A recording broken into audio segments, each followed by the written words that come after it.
Sebab harta yang hanya kita simpan, kita tabung, setelah kita mati sudah tidak ada manfaatnya sama sekali. Sudah menjadi milik ahli waris. Ahli waris belum tentu ngerti. Assalamualaikum warahmatullahi wabarakatuh.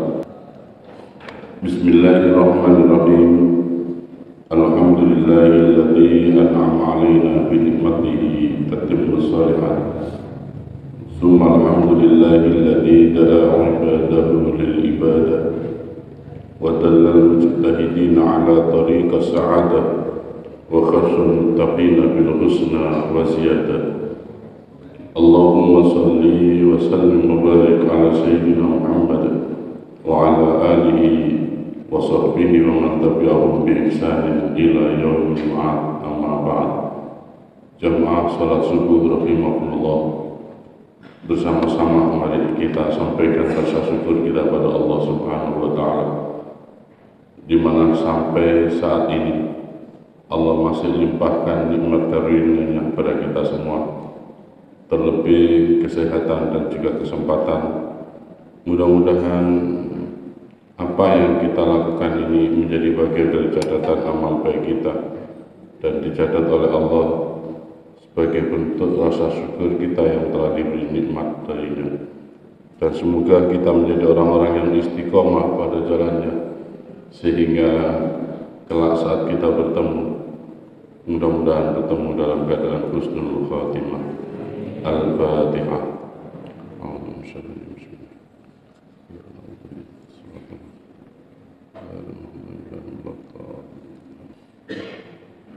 Ibu bapak sekalian yang dirahmati oleh Allah, pada kesempatan pagi hari ini sampai pada bab yang ke-13, wasiat Rasul tentang tanda-tanda kebaikan.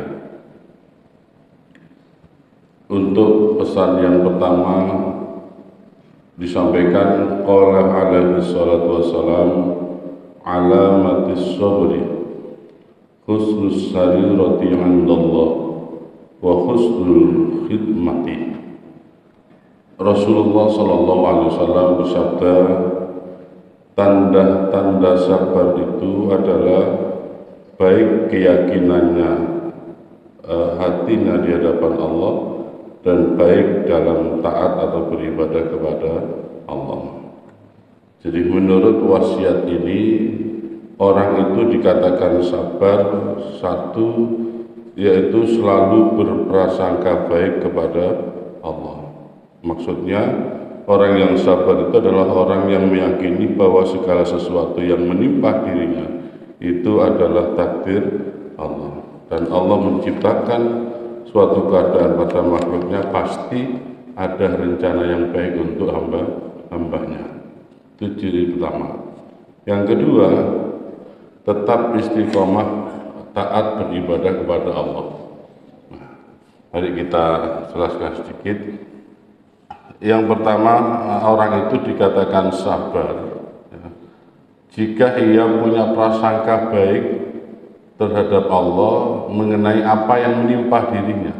Saya ulang, jadi sabar itu satu, jika ia tetap mempunyai prasangka baik terhadap yang menimpa pada dirinya, yang itu semua adalah atas ketentuan Allah. Dan kita tahu ketentuan Allah itu pasti baik, karena Allah tidak pernah menzalimi hambanya. Oleh karenanya para jemaah sekalian, dapat kita pahami bahwasanya apa yang telah terjadi itu adalah takdir. Rasanya seperti apa itu terserah kita menyikapi. Jika menyikapinya dengan positif, takdir itu pasti tetap terhadap diri kita tetap nyaman. Tapi kalau kita sudah menyikapi dengan cara berpikir yang negatif, maka itu menjadi beban buat kita. Contoh misalnya, saat kita ini diberi sakit, ya. Nah, ketika telah sakit, kan sebelum sakit itu ada namanya ikhtiar, ada namanya usaha itu. Bagaimana supaya tidak sakit? Mungkin kita rajin berolahraga, mungkin kita minum vitamin atau gimana. Itu adalah ikhtiar supaya kita tidak sakit. Nah, kita sudah ikhtiar ternyata masih sakit. Nah, saat kita telah mengalami sakit, itu berarti takdir. Apakah sakit ini nanti menjadi beban buat kita atau tidak, enak atau tidak enak, itu bergantung cara kita menyikapi. Nah, di sini dikatakan jika kita ini meyakini bahwasanya Allah punya kehendak baik terhadap kita, maka apapun yang menimpa diri kita itu pasti adalah baik. Kalau selama ini ternyata kita itu susah, galau, itu hanya karena kita belum paham atas rencana Allah. Makanya ada orang yang sakit itu dia mengeluh, tapi ada juga orang yang sakit itu ya ternyata dia malah bersyukur. Yang pertama ketika dia sakit, ya ndak ada yang tanya, itu sudah cerita. Dengan itu sak minggu loro gak waras-waras. Sing ceritani malah tambah nemu sampai sak minggu, aku serong minggu gitu. Ya. Wong loro padha sambati. Sementara ada orang ketika semua sudah tahu kalau dia sakit, sampai ini sakjane loro apa sih kok sampai sak bulan kok sik kayak gini. Nggak tahu saya ini persisnya apa, wong dokter aja juga nggak paham. Saya sudah minum obat, tapi saya bersyukur dengan adanya sakit ini. Dulu sebelum saya sakit, ingat Allah itu susah banget gitu. Tapi dengan adanya sakit ini saya lebih banyak mengingat Allah. Lisan ini akhirnya terbasahi terus oleh zikir. Ya, terus saya menjadi sadar bahwa diri saya ternyata lemah. Buktinya apa? Ya hanya dikenai sakit sedikit seperti ini aja sudah tidak berdaya. Ya, oleh karenanya tidak ada yang kuat kecuali Allah. Jadi ketika mengambil pilihan pikiran positif, maka sakit itu malah membuat dia bersyukur. Zaman Nabi Musa ada orang itu didoakan sembuh waktu sakit, malah tidak mau. Jangan doakan sembuh saya. Loh kenapa? Saya itu justru merasa dekat dengan Allah itu ya dalam kondisi saat ini. Kemarin lupa saya. Ada orang yang seperti itu, Pak. Nah, sekali lagi, saat apa yang menimpa diri kita, yang mungkin itu tidak kita kehendaki, nah kalau sudah terjadi namanya takdir. Enak atau tidak enak bergantung cara nyikapi. Ketemu orang harapannya itu wajahnya semerengah, senyum, nyenengno begitu. Ternyata ini enggak, isu-isu ketemu konco cucu gitu. Berarti karena telah terjadi, berarti ketemu konco cucu itu takdir. Isu ini takdirnya ketemu wong cucu. Arti kita ini enak atau enggak enak bergantung bagaimana kita menyikapi. Nek sampean ngomong ini, wong iki gak tahu ketemu pisan mecu ae. Ya, itu kira-kira perasaan hati kita enak enggak? Enggak enak. Tapi kalau jenengan ambil pilihan ya, takdir sudah ditakdirkan Allah ketemu dengan orang cucu, terus kita ngomong ini, saknane rek wong iki telung dina untune loro durung waras. Kira-kira tetap enak enggak kita?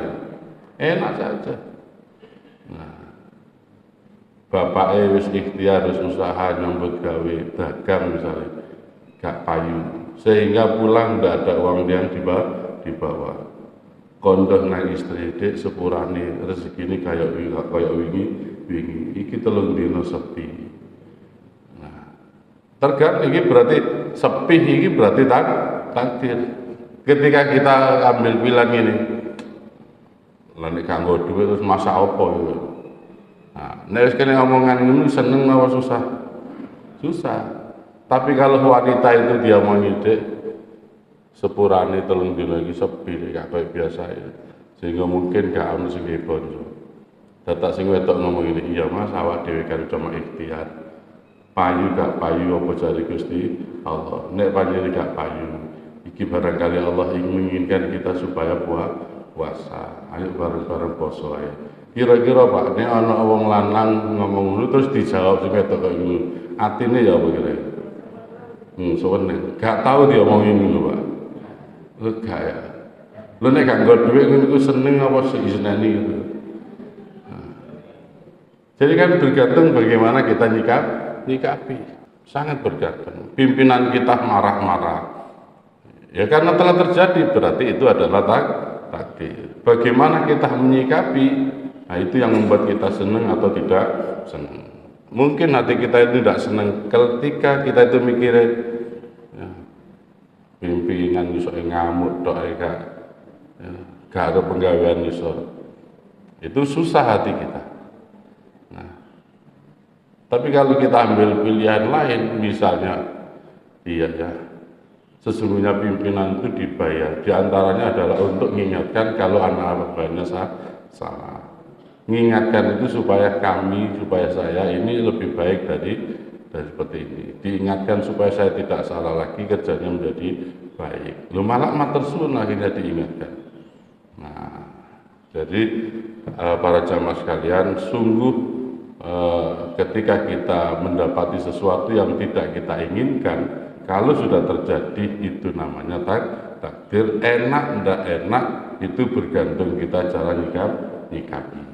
Nah, orang yang sabar ia selalu menyikapi dengan bahwasanya tidak mungkin Allah itu menimpahkan sesuatu pada kami, pada kita, pada saya, ya, kecuali sesuatu itu baik untuk diri kita.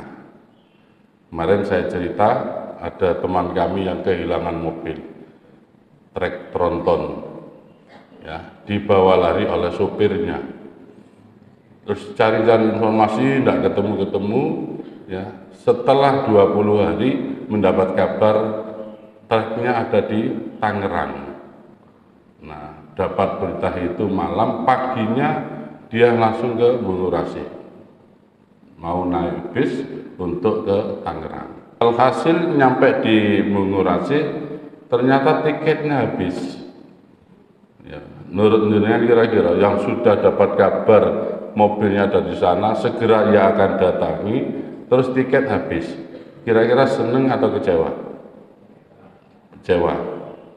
Tetapi apa yang terjadi sore hari oleh orang ini? Nah, teman kami yang tidak dapat tiket bis ini, sorenya itu dapat kabar bis yang tadinya mau dinaiki itu di tol itu kecelakaan. Sampai akhirnya nabrak terus guling, beberapa penumpang meninggal dunia. Loh, nek krungu kowe ngene iki tetap susah apa bersyukur malah? Bersyukur, ya. Jadi rupanya ini cara Allah untuk mengingatkan, ya, untuk menyelamatkan.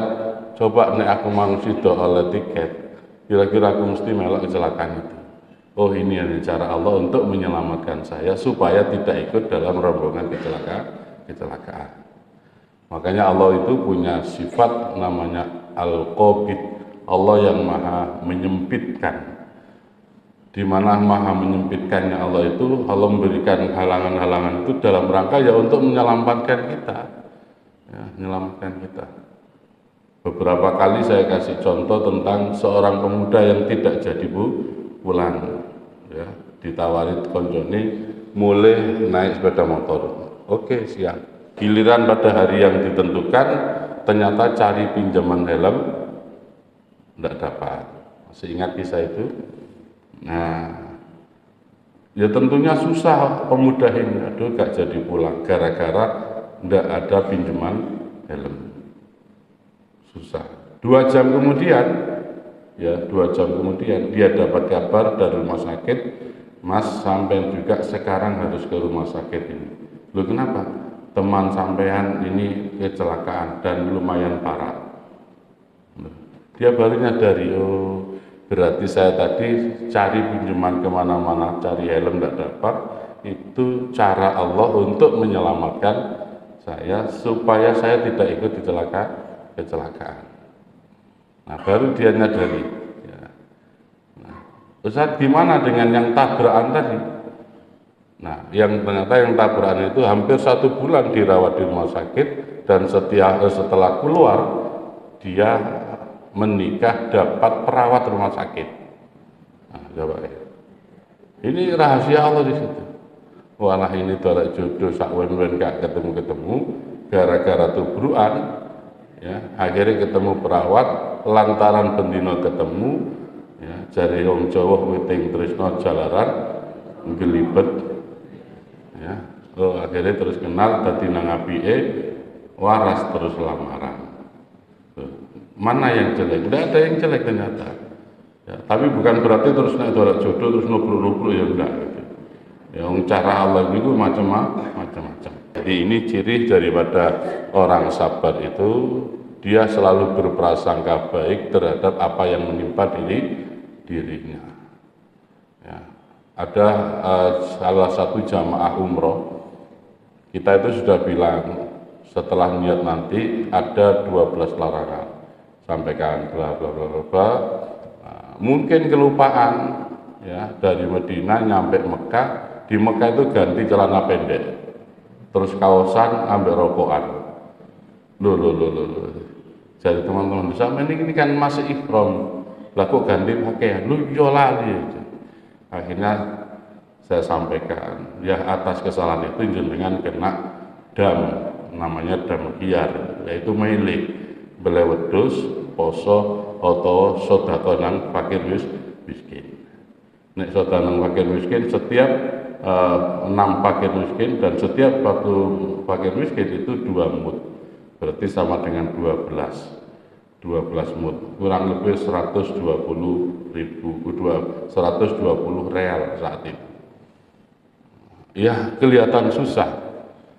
Terus akhirnya saya bilang, ini beliau seorang ustadz ngajar di SD Madura sana. Saya bilang, Ustadz, tidak semua orang mendapatkan kesempatan ke sampean begini. Loh, melanggar ke kesempatan? Iya.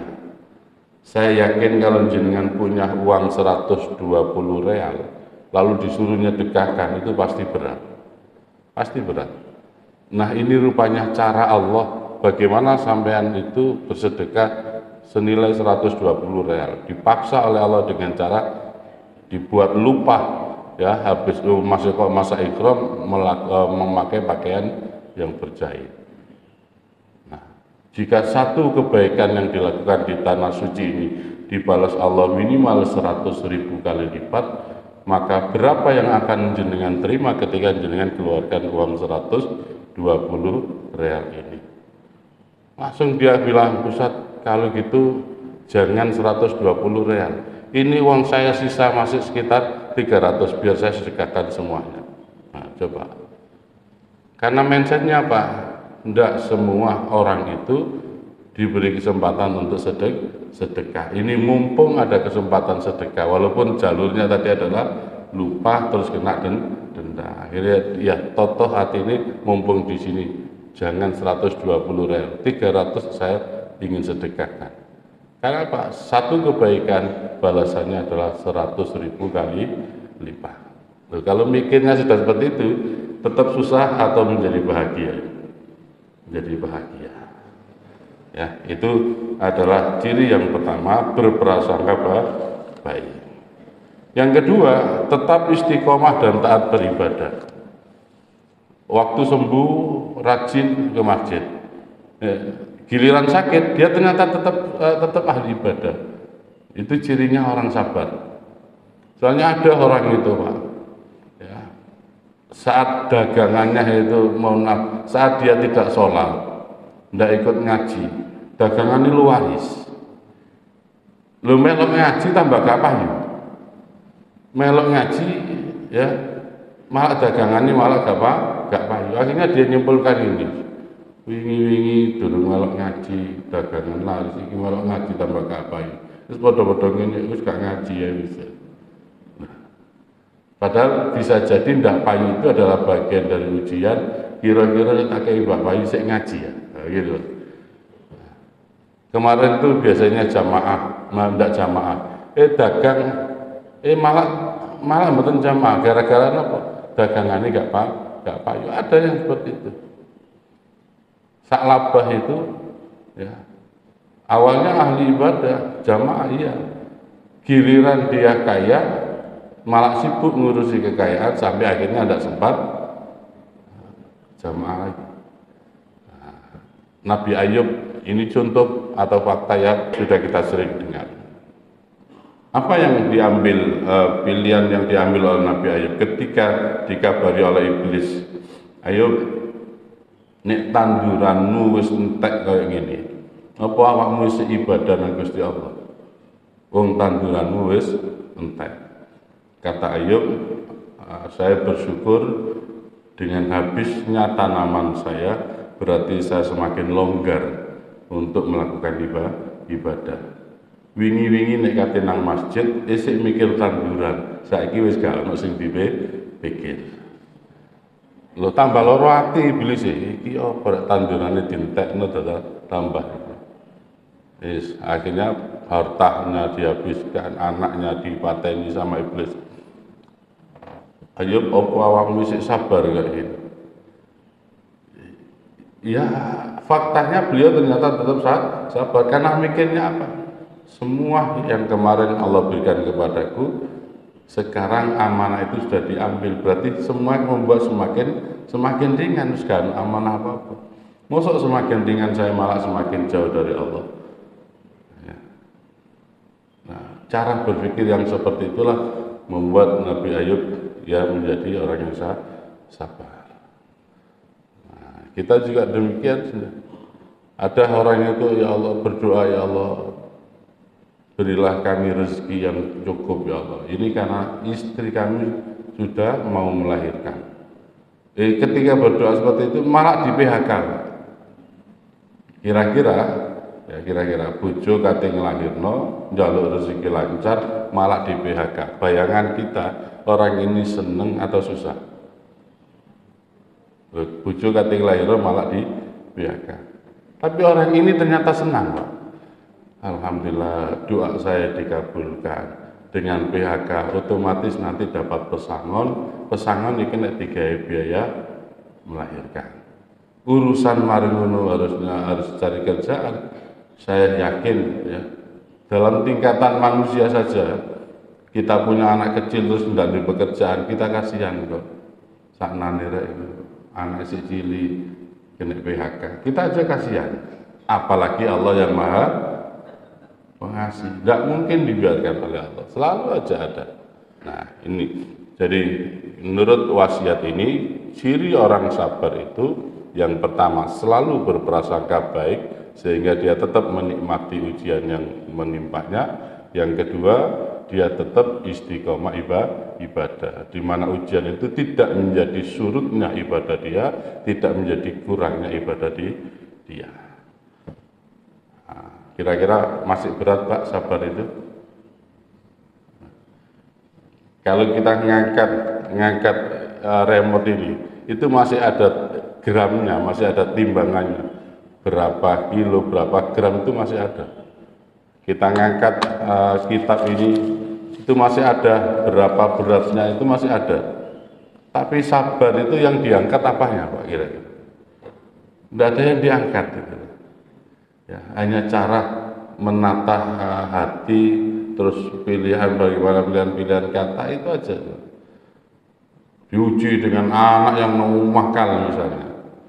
Ya, mungkin kita mengeluh, lah yo nak, oh ini tak sekolah, no tak pondok, no lulus, ya, gak sesuai harapan, kok ruang ini, terus gak tak sekolah, kok ruang ini, gak tak pondok, no, menjadi susah. Ya. Tapi ketika kita ini menyikapi ketika anak itu nuwakal teko pondok, lulus sekolah, lulus kok tambah nuwakal, lalu kita nyikapi, ya ini cara Allah untuk memberikan pahala lebih daripada saya.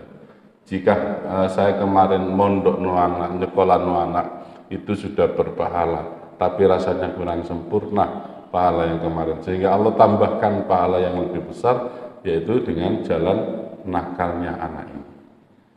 Bagaimana tidak saat agar-agar nakal ini akhirnya tahajud kita tambah, dungoi tambah, ya toh, dekatnya kepada Allah semakin tambah. Nah, ini bergantung pada bagaimana kita menyikapi. Sesungguhnya sesuatu yang terjadi pada kita, ketakutan-ketakutan itu hanya bayangan-bayangan saja. Ketika sudah terjadi betulan, ya, dijalani ya biasa-biasa saja. Contoh nyata adalah pensiun itu ya. Dulu sebelum pensiun itu bayang-bayang ya apa mengenai pensiun. Iki ae bayaran 15 juta, pas-pasan, kadang nggak cukup, lah naik pensiun nerima hanya sekian, terus apa ya cukup gitu. Itu kan yang diantara yang terbayang. Loh, kenyataannya setelah pensiun ya biasa-biasa saja, tidak ada orang yang mati kelaparan karena pensiun. Ya tetap cukup gitu loh. Malah kadang-kadang lebih. Buktinya apa? Iso ngekei nang putu barang. Ya. Dulu itu pas-pasan malah kurang. Dari wong Jawa, ya, jedinge tambah ombo, pecerane luwe ombo. Duwe akeh, kepinginane luwe akeh. Lah wong pensiun itu duwe mungkin didik, tapi kepinginane luwe didik. Bahkan kadang gak duwe kepinginan. Tuku ngene wis gak selera, dolen wis gak kepingin. Akhirnya duwe wutuh. Ya, sapa ya wong nganggur, sapa masjid, biyen gak sempat nang masjid. Berarti tambah enak enggak kira-kira? Nah, ya. Sekali lagi para jemaah sekalian, kata Rasulullah ya berpesan kepada Sayyidina Ali, wahai Ali, ya, tanda daripada orang yang dikatakan sabar itu dia punya keyakinan bahwasanya ya terhadap Allah dengan cara berprasangka baik, bahwasanya Allah tidak mungkin mendolimi hambanya dan tidak mungkin ujian itu di luar kemampuan manusia, tidak mungkin, pasti sudah terukur. Guru sekolah saja mau ngasih soal ujian pada muridnya, ini SMP, SMA, itu sudah tahu kok, dan bobotnya sudah tahu, apalagi Allah. Jadi sudah tidak mungkin memberikan ujian di luar batas kemampuan. Yang kedua, tidak mungkin ujian itu untuk mendolimi hambanya, tidak mungkin. Berarti itu adalah kebaikan untuk kita. Hanya saja kita kadang-kadang belum paham terhadap rencana Allah. Ya. Yang kedua, tanda-tanda orang yang beriman. Ya Ali, lil mu'mini salasun alamatin, bughdul mali, wa bughdun nisa'i, wa bughdul kalami fi i'radin nas. Hai Ali, tanda-tanda orang mukmin itu ada 3. Yang pertama, tidak menyukai harta kekayaan. Kedua, tidak menyukai perempuan. Dan yang ketiga, tidak mau membicarakan hal ikhwal orang lain. Ini gak dijelasno, akhirnya mulai gak senang bojone nanti. Ya. Menurut kitab ini, tanda-tanda orang beriman itu 1, tidak menyukai harta. Artinya orang yang beriman tidak memandang sesuatu dengan harta atau kekayaan. Bila dia mempunyai harta melimpah, maka dia merupakan sarana untuk mendekatkan diri pada Allah. Ya. Jadi kalau kita ini yakin punya uang itu tidak akan ditabung. Kenapa? Kalau ditabung itu saya tanya, kira-kira bunganya berapa, Pak?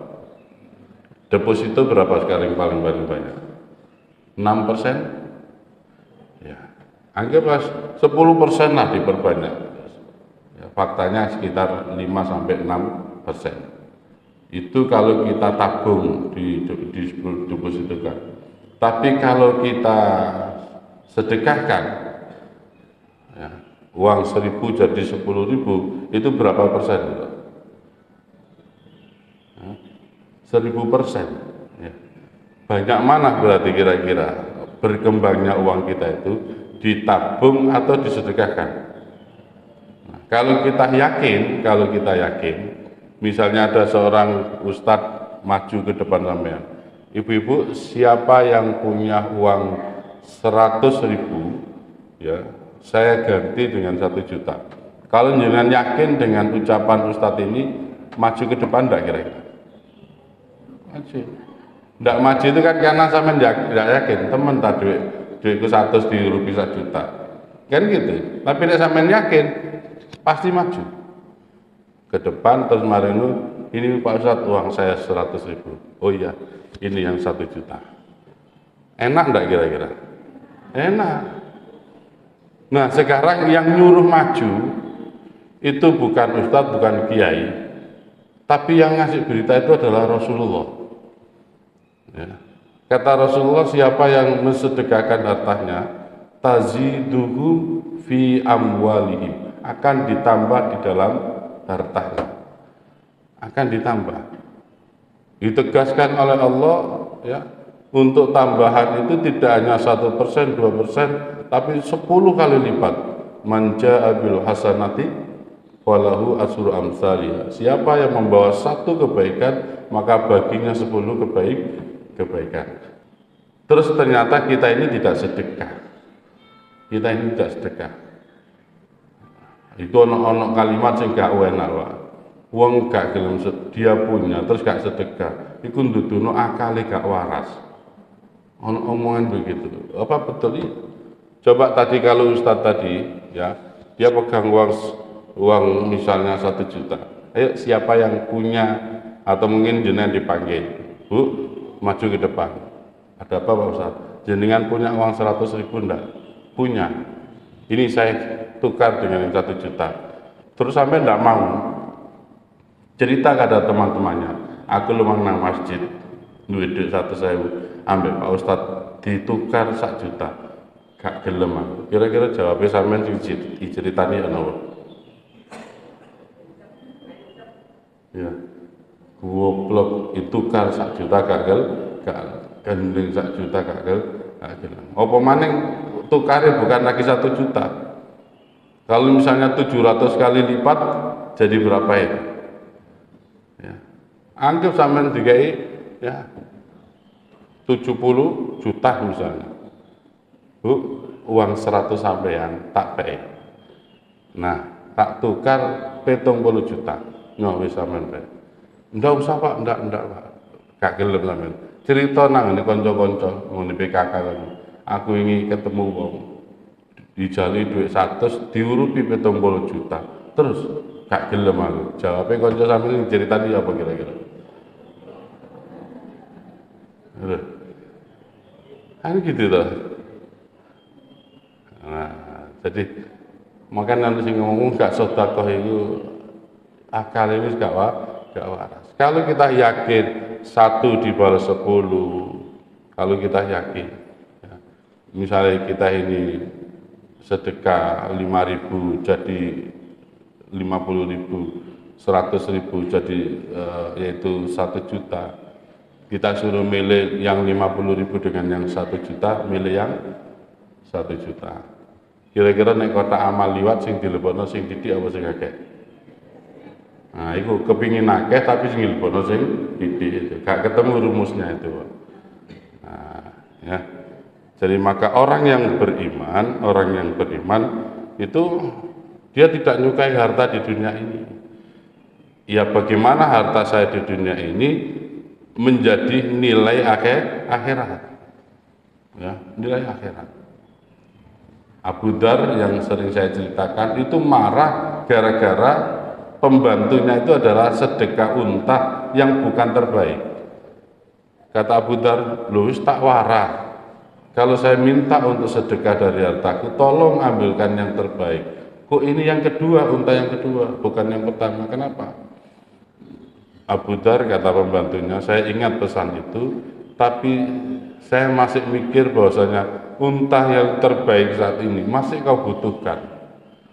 Lalu Abu Dar malah nambah begini, "Kamu tahu kapan saya butuh unta ini?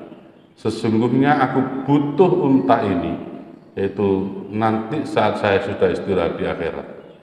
Kalau di dunia ini kau sedekahkan hartaku yang tidak baik, maka sama halnya kau telah menyiapkan sesuatu yang tidak baik pula di akhirat nanti. Kalau di dunia ini kau siapkan sesuatu yang terbaik dari hartaku, maka sama halnya nanti kau telah menyiapkan aku sesuatu yang terbaik." Berarti loman kita, dermawannya kita itu ya kanggo awak kita dhewe, medit ya mediti awake dhewe. Ya. Ini maka ciri orang yang beriman itu dia tidak senang harta. Artinya apa? Dia cari harta, tapi harta itu dia tidak ingin bersamanya. Dia ingin titipkan kembali kepada Allah supaya nanti dikubur dan di akhirat bisa dinikmati. Sebab harta yang hanya kita simpan, kita tabung, setelah kita mati sudah tidak ada manfaatnya sama sekali, Pak.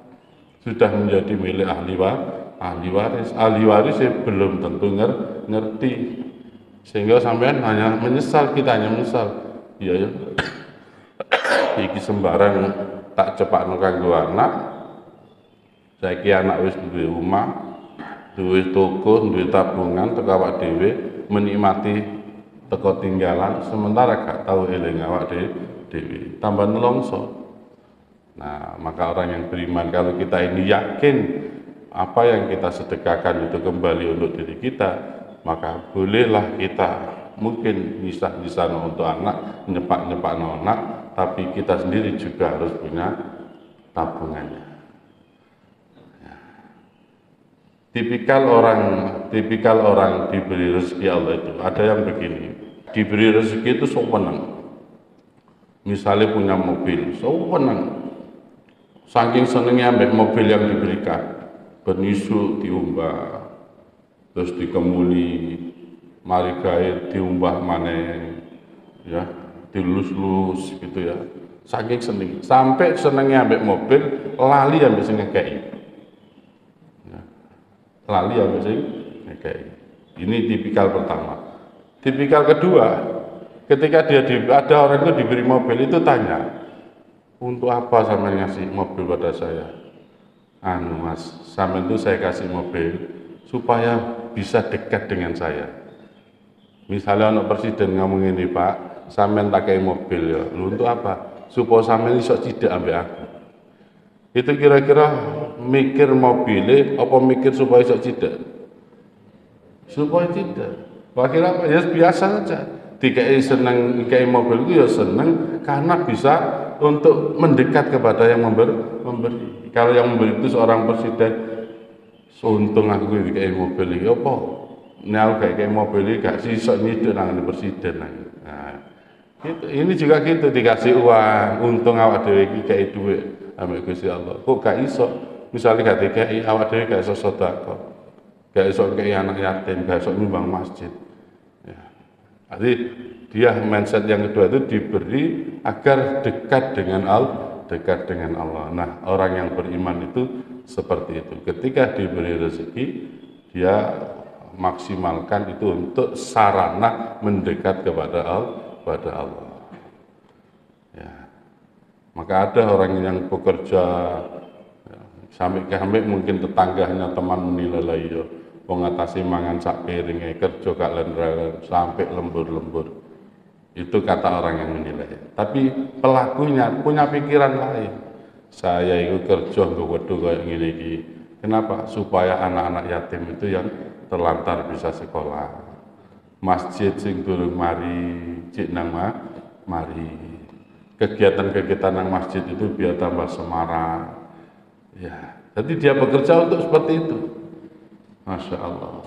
Ya. Yang kedua, tanda beriman dalam wasiat yang kedua ini tidak menyukai perempuan. Maksudnya apa? Orang yang beriman itu adalah orang yang tidak gila kepada perempuan. Bila ia menikahi perempuan, maka hal tersebut dilakukan dengan tujuan untuk mengikuti sunnah Rasul. Ya, karena perempuan ini kata Rasulullah perlu diangkat, dimuliakan. Ya, makanya Rasul katakan khairukum li ahlihi wa ana khairukum li ahli. Ya, sebaik-baik kalian itu adalah yang paling baik pada keluarganya. Dan aku, kata Rasul, adalah orang yang paling baik untuk keluargaku. Sehingga tidak ada riwayat di mana Rasul itu menyakiti istrinya, tidak ada. Ya. Sampai urusan panganan asin saja Rasul tidak mau ngomong. Kira-kira jamaah Nurul Iman nek dimasak terus kasinan meneng apa bengok-bengok. Jadi bagaimana kita ini untuk selalu menyenangkan pasangan kita, selalu menyenangkan pasangan kita, sampai ambil bayaran tuh jenengan akhirnya ya didatangi sama suami, Dek, ini mumpung longgar, ayo melok nanti nang ATM, lapo mas nang ATM, ambil bayaran kita. Loh, kok bayaran kita? Saya nyambut gawe lah sampean. Kok kita? Enggak deh, saya enggak mungkin bekerja dalam kondisi lapar kalau sampean enggak masak. Tidak mungkin saya bekerja dalam kondisi pakaian kotor kalau sampean tidak nyuci. Tidak mungkin saya ini bekerja sambil ngomong anak nek sampean gak ngomong. Sakjane padha kerjoe sampean ndok omah aku nang jopo. Krana padha kerjoe berarti bayaran ini adalah milik kita. Bu, nek ana bapak ngomong kaya ngono iki seneng napa seneng? Gak tahu diomongi ngono blas. Belas. Coba iki. Padahal durung dikeki iki sik dijak njupuk bayaran tok wis apa nang iki. Kemarin dijupuk saya dadak kemarin sing lanang ngamu wis gawon sampean butune apa wis sampean gawe. Pemaning iki wis 3 bulan sampean durung tuku klambi. Mumpung ana wis nang gawe. Iku mang wis ijak njupuk tok wis seneng. Terus iki diweno gitu loh. Gimana rasanya, Bu? Seneng maneh. Tuku situk dadak sing lanang ngomong ngene, Dik, nek tuku situk gantine ka ono. Paling gak loro lajek kena aja ono gantine. Wis dijak njupuk bayaran, diweno, terus iku untuk kelambi diterno sisan. Ya napa kira-kira? Wah. Jadi gak tahu dijak model ngoten iki. Ya. Lah ngene sing lanang kepengin bojone ketok ayu, wong kelambi gak tau ditukokno. Daftar situ sampai suwek-suwek digawe. Coba. Nah.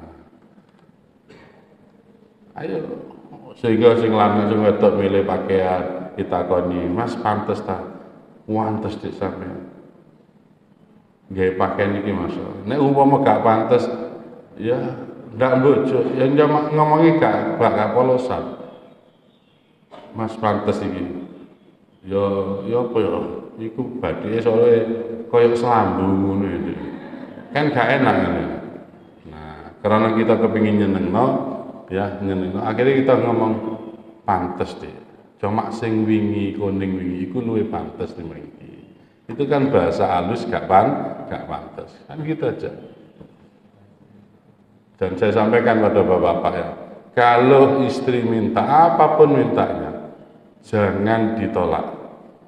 Nek kepingin bojo seneng, njaluk apa ae aja ditolak. Pokoke iku barang apik sampean iyai. Urusan gak ndek dhuwit. Ya. Carane banyak. Misale bojo, Mas, kok koyoke butuh sepeda motor. Ya apa nek tuku sepeda motor? Sampean gak ndek dhuwit. Sampean iya. Oh iya Dik, aku sepakat, setuju aku tuku sepeda motor. Ayo engko bengi arek-arek dikumpul. Akhirnya mari sembahyang magrib, Nak, iki ibu ono rencana, ono kepinginan tuku sepeda motor. Ayah setuju. Dan ayah berharap mudah-mudahan sampean juga setuju. Oh ya setuju ya. Baik, kalau semua setuju, nanti malam ayo kita sholat tahajud bareng-bareng, ndonga nang Gusti Allah, njaluk nang Gusti Allah, muga-muga dikai rezeki. Itu artinya apa? Gak duwe duit. Tapi kan mboten nolak toh. Nah, siapa tahu permintaan itu akhirnya diijabahi oleh Allah. Apa ruginya mengatakan iya? Sementara dengan mengatakan iya itu istri senang. Dengan iya itu peluang Allah akan memberi. Dengan iya akhirnya kita malam menjadi tahajud. Ayo, apa yang rugi? Daripada sampean istri ngomong, Mas, perlu tuku sepeda, terus datang sampean ngomong sepeda. Wong gambar sekolah anak gak ono sepeda. Ditolak itu ndak enak, Pak. Apa sih susahnya? Ya dia aku setuju, anak-anak mudah-mudahan juga setuju. Ayo nanti dimusyawarahno, terus bengi ayo sholat bareng. Lu kan tambah enak. Nah, ya. Saya sudah praktek yang seperti itu, ndak pernah nolak. Urusan ndak punya ya itu. Ya, ayo minta pada Allah, ayo ibadah ditambah supaya apa yang jadi keinginan kita Allah berikan. Kalaupun akhirnya lama tidak terkabulkan, mungkin yang terbaik seperti ini. Sebab bisa jadi kalau kita punya sepeda motor, ada sesuatu yang membahayakan diri kita. Itu saya punya yang namanya lemari gantung, Pak. Istri itu bilang gak diganti, tak masih elek. Oh sepakat aku diganti ya. Lu tetap delalah mari ngomong belum lama itu ketetesan hujan itu loh Bu. Yang namanya dari apa partikel apa gitu ya. terus akhirnya itu jatuh, ya, sak lemari ini sak isine rusak kabeh. Saya bilang, ya, jam 5 saya datang dari kantor, Dik, sampai enggak menyesal dengan musibah ini. Loh, enggak, kan kita sudah rencana mau ganti. Sampai 13 hari, 14 hari, ini saya belum bisa beli. Saya hanya mengatakan begini, ternyata rumah kita ini besar, Dik, ya. Kemarin kelihatan sempit kan ada lemari gantungnya. Iki kan lemari ini tiba-tiba ketok gede. Alhamdulillah ternyata kita itu punya rumah yang besar. Nah, setelah 15 hari, hari yang ke-16 ada teman dari Pasuruan itu, loh Pak Ustadz, ini bekasnya lemari gantung, Pak. Oh iya. Terus sekarang, enggak, kapan hari kena hujan terus jatuh. 2 hari kemudian ada yang ngukur. Ya, subhanallah, iki barokai gak nolak keinginan istri. Ya. Akhirnya lemari tadi hanya. Terakhir yang ketiga, tidak mau membicarakan orang lain. Artinya apa? Orang yang beriman itu tidak mau ikut campur dengan perbuatan orang lain. Kenapa? Merasa wong saya saja sholat juga belum sempurna, poso belum sempurna, saya saja juga ngomong jadang-jadang masih keliru. Kenapa saya harus membicarakan orang lain? Padahal orang lain itu bisa jadi lebih baik daripada saya. Lo kumpul ambek bojo kan seneng toh, Pak. Suami istri kumpul. Lo kumpul kok mbak kasih wong liya ya. Nah, inilah maka orang yang belum lagi dia yakini apa yang ia bicarakan itu pasti akan dibalas oleh Allah. Lah daripada membicarakan orang lain, ya bicarakan keluarga mana yang kurang untuk diperbaiki. Nah, inilah para ibu sekalian yang bisa kami sampaikan. Insya Allah pada pertemuan berikutnya berkaitan dengan tanda-tanda orang yang berakal sempurna. Ya, siapa orang-orang yang berakal sempurna? Ikuti pertemuan akan datang. Hari ini ya kita dapat pelajaran bagaimana agar kita tetap bisa sabar. Satu tadi, ayo kita biasakan menyikapi sesuatu itu dengan sikap yang positif. Dengan prasangka baik bahwasanya yang menimpa kita ini adalah yang terbaik. Ya, kalaupun kita susah harus kita cari hikmahnya apa sehingga kita terus berkata baik. Kenapa? Karena Allah itu tidak mungkin mendolimi kita, Allah tidak mungkin menguji di luar batas kemampuan kita. Ya. Dan yang kedua tetap yaitu taat beribadah, tetap istiqomah. Itu supaya tetap sabar. Demikian kita tutup dengan doa kafatul majelis. Subhanakallahumma wa bihamdika asyhadu an la ilaha illa anta astaghfiruka wa atubu ilaik. Akhirul kalam ihdinas siratal mustaqim. Assalamualaikum warahmatullahi wabarakatuh.